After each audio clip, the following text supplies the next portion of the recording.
ஜிகர்தண்டா அந்த செகண்ட் அறிவிப்பு வந்ததுல இருந்தே ஒரு வைப் கிரியேட் ஆயிட்டே இருந்தது. லாஸ்ட் 1 வீக்கா வேற லெவல் வைப் இருக்கு. நீங்களும் போற இடத்துல எல்லாம் பயங்கரமா பட்டாசா பேசிட்டு இருக்கீங்க. உங்களுக்கு இந்த தீபாவளி, அதுவும் 2 திரைப்படங்களுக்கு அப்புறம் தியேட்டர்ல வரக்கூடிய ஒரு தீபாவளி எப்படி இருக்குங்க ஜிகர்தண்டா டபுள் எக்ஸ்? அதான் இந்த ஏன்னா இப்போ பேட்டை படம் வந்து 2019 ரிலீஸ் ஆகி அது தியேட்டரில் பயங்கரமாக போய் ஃபேன்ஸோட உட்காந்து ஷோலாம் பார்த்து பயங்கரமாக என்ஜாய் பண்ணேன். அந்த தேட்டர் விசிட் அப்படின்றது நான் எல்லா படத்துக்குமே பண்ணுவேன். எல்லா படமும் ரிலீஸ் ஆனதுக்கப்புறம் ஜென்ரலாக எல்லா ஊருக்கும் போவேன். சென்னை, மதுரை, திருச்சி இது எல்லாமே போய் ஆடியன்ஸோட உட்காந்து, பிகாஸ் அதுதான் நம்ம பண்ணுற படத்தோட ஒரு ஃபைனல் இதை வந்து மக்கள் பார்க்குறதோட உட்காந்து பார்க்கணுன்றது அது ஒரு எமோஷனலான விஷயமாகவும் இருந்துச்சு.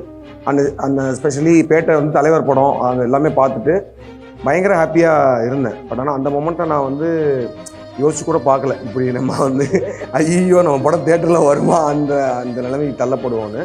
பட் அப்படி ஆயிடுச்சு. இப்போ சுச்சுவேஷன் எல்லாமே வந்து பார்த்தா நாங்கள் லாஸ்ட்டாக பண்ண 2 ஃபில்மும் ஜெகமே தந்திரம் அண்ட் மகான் 2மே வந்து ஓடிடிக்கு வர வேண்டிய சூழ்நிலை வந்துருச்சு.